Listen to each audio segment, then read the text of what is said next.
The Moonshot is a plan to digitally connect every single individual, every business, and every government in Africa by 2030.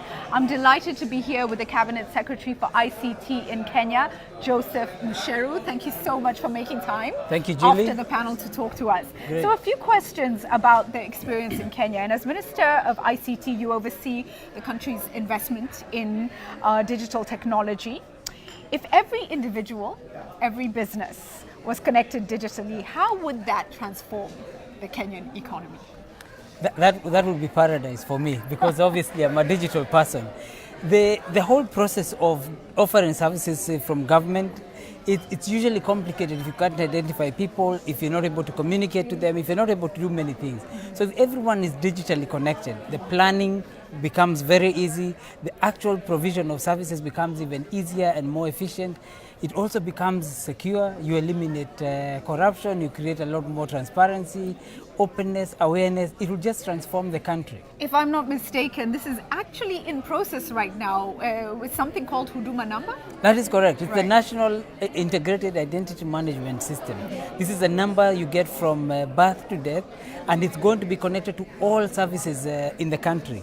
It will allow us as government to plan. We know how many kids are coming into schools, how much infrastructure we need to provide. We'll know how many people have driver's licenses. So many things are going to become a lot easier.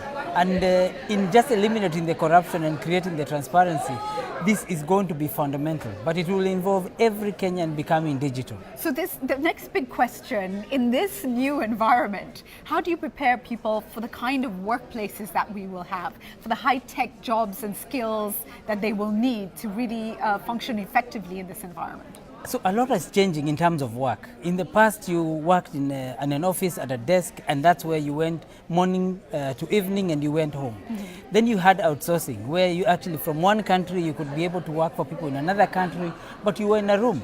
All of you being supervised and managed and so on. Now we've gone to a stage where it's called freelancing or the gig economy, where you can actually work from your rural home, fresh air, get all the things that you need, and therefore we have to work for all those spectrums of the population. Right. Those that are going to be developers, developing new technologies, high-tech, doctors, all the way to those that are just going to be working from their homes, answering questions, maybe feeding into AI systems, and they don't need to work for long hours. They work 4 hours a day, and then they spend the rest of their time doing other things. You call this the gig economy. Correct. Fantastic. Now let's come to Kenya's development plan. And right now the big four is the focus of the Kenyan government.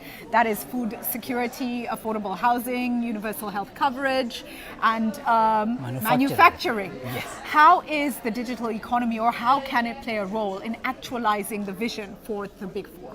So first of all those require people. So they're all about jobs. They're all about improving people's lives. You cannot work if you're hungry. You cannot work if you're unhealthy, if you don't have housing, and so on and so forth. So they will create jobs for many Kenyans. Mm-hmm. But if you take, for instance, agriculture, we want to know where the farmers are, what the soil composition is, what the produce is that they have. And in fact, the manufacturers want to know how much have farmers produced, so that they can plan and prepare. When you're talking of universal health care, you want that you can go anywhere in the country and you'll be given services. It's not just in the different counties. And so identifying people becomes very important. For housing, technology is being used to make sure the right people get the houses, because there is more demand than is going to be produced. And you have to be able to ensure not the same person gets the house, or people who already have houses are the ones getting. So you can't do this without using technology to identify, go to the lottery system, and you'll be able to see. And finally, in terms of manufacturing, we're not going to see a shortage of demand for devices. Mm-hmm. We're already importing over 50 million devices annually, and that number is going to grow with the IoT, the Internet of Things, which means we must then get involved and engage in ensuring technology helps how you match the demand for devices and the supply and so on. So there are many things, but at the core, technology is a key enabler. It's going to be the key enabler. It Correct. is the key enabler. Finally, what are the biggest challenges and opportunities in making this ambitious vision for this moonshot a reality? I think the biggest challenge is usually the politics. when people That's a very honest answer. when people are unaware of exactly what is being done, they tend to politicize. Okay. And sometimes really good things can be politicized and then lost. So in this case, it's making sure people are fully aware, they are carried along and they are informed. We can't assume everyone understands what is being done. Okay. So when we look at, for instance, the Huduma number in Kenya, if we didn't carry everybody with us, the level of, I would say, pushback that would have been so much more. So the biggest danger is lack of awareness, lack of inclusivity, so people understanding what the moonshot is about, what they can be able to do, how they participate, and what value they actually get. If that's not communicated, you will face pushback. What's the biggest opportunity? Biggest opportunity is that everyone will be included.